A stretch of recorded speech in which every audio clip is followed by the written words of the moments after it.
And the third step is فَضْرِبُوهُنَّ, right? Hit them. Now there are so many contemporary scholars who have, very apologetically rather, tried to translate فَضْرِبُوهُنَّ as walk away, as in ضَرْبًا فِي الْأَرْض, for example, in Surah Al-Muzammil. Or يَضْرِبُونَ فِي الْأَرْض. They are hustling and struggling in the earth, trying to make their living and stuff like that. So go get busy with work and just leave her at home. It doesn't mean that.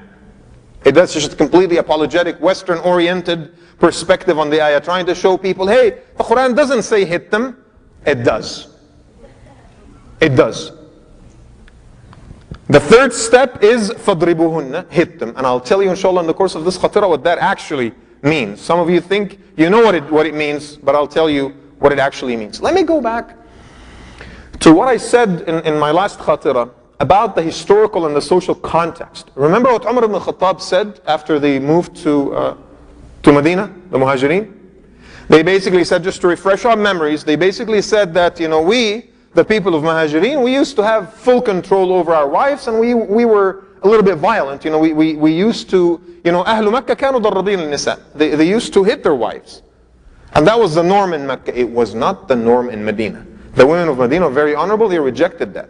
And their families would automatically divorce them from their husbands, if they knew that the husbands are using physical violence with them. But the telling thing that Umar said, is that وَجَعَلَ نِسَاءُ الْمُهَاجِرِينَ يَتَأَدَّبْنَ بِأَدَبِ نِسَاءِ الْأَنصَارِ. Gradually, the women of Muhajirin, they started absorbing all the qualities of the women of Ansar. So gradually, they are refusing to let their husbands lay fingers on them. And to make matters more complicated, the Prophet ﷺ, one of the very first injunctions he imposed on the people of Medina, in the first year of Hijrah, in the hadith, very famous. So this is what Imam Shafi'i says, لا تضربوا إماء الله. Don't hit your wives. Don't hit your wives. وطبعا الصحابة كانوا وقافين عند حدود الله. The companions of the Prophet ﷺ, they would stand where the boundaries are. They would never cross them. It doesn't matter what their cultural expectations are. Rasulullah ﷺ said, don't touch them. We can't touch them. But the hearts are boiling from inside. They went on like this for years. The Muhajirin are accepting it, and the women are getting stronger and stronger, and that's a society that is not balanced. Because they came from one extreme, the pendulum has to swing all the way to the other extreme. So now women are exercising this power and authority over their husbands to the extent that Sahaba came to the Prophet ﷺ and they said, Ya Rasulullah, لَقَدْ زَأَرَتِ النِّسَاءُ فِي الرِّجَالِ.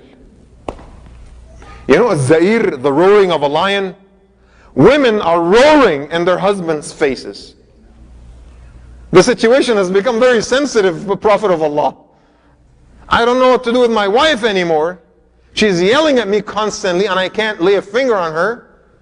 And communication is not working. Nothing is working with her. She just wants to have her way. لَقَدْ زَأَرَتِ النِّسَاءُ فِي الرِّجَالِ يَا رَسُولَ اللَّهِ. And the Prophet ﷺ was being subjected to a tremendous amount of pressure. Now remember, he is now being called a feminist. He's being called that he's giving more leniency to women. He's revolutionizing how society is supposed to treat women. He's talking about, increasing their inheritance and treating them equally. So Rasulullah ﷺ is there, being pressured so much.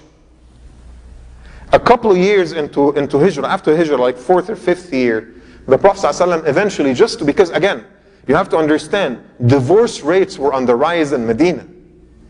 Because men were not trained to handle their domestic issues with any other means except just yelling at their wives or hitting them. They didn't know. They didn't know better, so they did not have any resources to teach them how to handle the situation. So you know what? أنت طالق. I divorce you. خلاص. So divorce rates are on the rise. Men are extremely upset in Medina, and many of them are complaining to the Prophet ﷺ. So a couple of years into Hijrah, after they have upheld that ruling for a few years, he eventually gave them permission to hit their wives under extreme circumstances. If she's completely out of control, اضربها ضربا غير مبرح. Hit her in a very light way. He was being very apologetic and upset. The Prophet ﷺ said that. Now that same night, That same night, he gave them that ruling in the morning. They say, فَأَتَتْ عَلَى النَّبِيِّ صَلَّى اللَّهُ عَلَيْهِ وَسَلَّمَ سَبْعُونَ مِنَ النِّسَاءِ. 70, of course when they say 70 in the language of the Arabs, they mean so many. It was hundreds. They all came to the Prophet ﷺ, to the masjid, crying, oh, our husbands hit us, our husbands hit us, Ya Rasulullah. Why did you give them permission to do that? And the Prophet ﷺ was like, oh man. And he, of course, was so upset, and he told everyone, لَيْسُ هَؤُلَاءِ بِخِيَارِكُمْ. Whoever did that can never be among the honorable in this community. Whoever did this is a dishonorable man. But you're talking about many men, hundreds of men, that did that to their wives. And it was right then and there. When you have two extremes between don't touch them and the other extreme that says hit them, that's when Surah An-Nisa was revealed in the 7th year of Hijrah. And the ayah carried with it the regulation of the process. Allah subhanahu wa ta'ala uses the graduality of the Quran that He uses with other things. I'll talk about this in a second. He uses the same graduality to abolish a bad habit after letting the community try the two extremes. Right? Now, the very first step, hitting is only permissible in situations of nushuz. She disobeys you, her food is bland, she spends way too much time with at her mother's. None of that matters anymore. You can only hit, right, when it's a situation of nushuz, and I explained that. Number 2, you have to go through the 3-step program first. فَعِظُهُنَّ. And you have to try that for weeks, and if it doesn't work, you go on to step number 2. And if that doesn't work, that's when you have the permission to hit. Now some of you might say, okay, that's nice and dandy. But why is it that Allah subhanahu wa ta'ala still didn't say in the Quran, don't hit your wife? Why is the door still open? And I say to you, it is the way Allah subhanahu wa ta'ala handled all other social illnesses. Fornication, the consumption of alcohol, slavery, polygamy, all the practices of jahiliyyah that the Arabs used to practice, Allah subhanahu wa ta'ala abolished them gradually. Take polygamy, for example. It is not that the Quran addressed a society that was monogamous and told people, hey guys, rejoice, you can marry 3 more women. It is the exact opposite. It addressed a society where men were so polygamous that they would have 10, 15, and 20 wives, and they were ordered to divorce most of them and keep a maximum of 4. You have to understand the social context. Otherwise you misread the Quran. Right? When it talked about alcohol, it did not address a sober society. It addressed a society that was consuming alcohol, that was selling it, that was making so much money out of it. So the prohibition was very gradual until it was eventually abolished. Same with slavery. It was the cornerstone of their economy, and it was gradually abolished. Right? So the ayah of hitting women did not address a civilized society that does not lay a finger on women, and then was like, okay, now you guys can start hitting your wives. Oh, okay. Bismillah. It wasn't like that. It was the other way around. We are addressing a society that already hits its women, and we're trying to curb a bad practice by imposing a regulatory process. You follow the letter of the law. But let's even make it more complicated. The Prophet ﷺ said that whoever lays a finger on his wife, aside from a situation of nushuz, will be punished and retribution will be delivered. A woman came to Rasulullah ﷺ and said, Ya Rasulullah, my husband hit me. So he invited him, asked about the situation, investigated it, which is what the qudah, the judges used to do later on after the Prophet passed away. Investigated, and then he ruled, your hitting of her was not justified. It was intense. It was not darban ghayr mubarrih. It wasn't light, as I said. And I'll explain what light actually means, because it is not up to everyone's discretion. And number 2, it was not in a situation of discretion, al-qisas, retribution. And he called upon his wife and he said, your husband is right there. Go slap him the way he slapped you. And all of us, Umar, come over here. We just want you to sit in the room for a second. Right? And the Sahaba just sat, and he asked her to slap her husband because the manner by which he hit her was not according to the ayah. And of course she cried and she refused, and she hugged her husband, and they lived happily ever after. Right? So it has to be in a situation, that's the regulatory process. It has to be in a situation of nushuz, right? Number 2, you have to follow the steps. فَعِظُهُنَّ, admonish, give advice, communicate, articulate. And number 2, you have to do the whole reverse psychology in bed type thing, right? And number 3, you can hit. But if you do that at any other time, under any other justification, the state can punish you. And you can actually go to prison for that. Imam Ibn Hazm said the same thing in his book, Al-Muhalla. Right? لا يحل لرجل أن يضرب امرأته في غير ذات موضع. Except for that موضع, for that situation of nushuz. It is not halal for any man to lay a finger on his wife except when in a state of nushuz. Now some of you might say, okay, what is light hitting? فَضْرِبُهُنَّ ضَرْبًا غَيْرَ مُبَرِّحٍ. The Prophet ﷺ explained that in Hajjatul Wada', the farewell sermon. Okay? All of you, if you've ever read the farewell sermon, all of you have been exposed to the hadith of Jabir ibn Abdullah that was mentioned in Sahih Muslim. That is where the story is. All of us get our story about the farewell sermon from Sahih Muslim fi hadith Jabir ibn Abdullah. Now there is another interesting narration in Tirmidhi. And in that narration, it basically says, the narrator of the hadith says that the Prophet ﷺ kept giving us advice about how we should treat our wives. He kept telling us, فَوَعَظَ فِينَا وَعَظًا شَدِيدًا فِي أَمْرِ النِّسَاءِ ثُمَّ قال إِلَّا أَن يَأْتِينَ بِفَاحِشَةٍ مُبَيِّنَةٍ. So he kept giving them advice and admonishing them. You have to respect your wives, you have to love them, you can't hit them, you can't do this, you can't do that. And that's, again, that's the last year of the Prophet's life. Okay? Until he said, إِلَّا أَن يَأْتِينَ بِفَاحِشَةٍ مُبَيِّنَةٍ. Until they perform or they have committed a fahisha. Clear, unequivocal fahisha. Now let me ask the lay men and women here. What is your understanding of fahisha? What is fahisha in this context? What must it be? Adultery, right?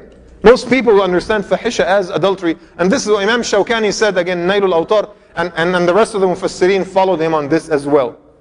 إِلَّا أَن يَأْتِينَ بِفَاحِشَةٍ مُبَيِّنَةٍ فَإِن فَعَلْنَا فَاضْرِبُوهُنَّ ضَرْبًا غَيْرَ مُبَرِّحٍ.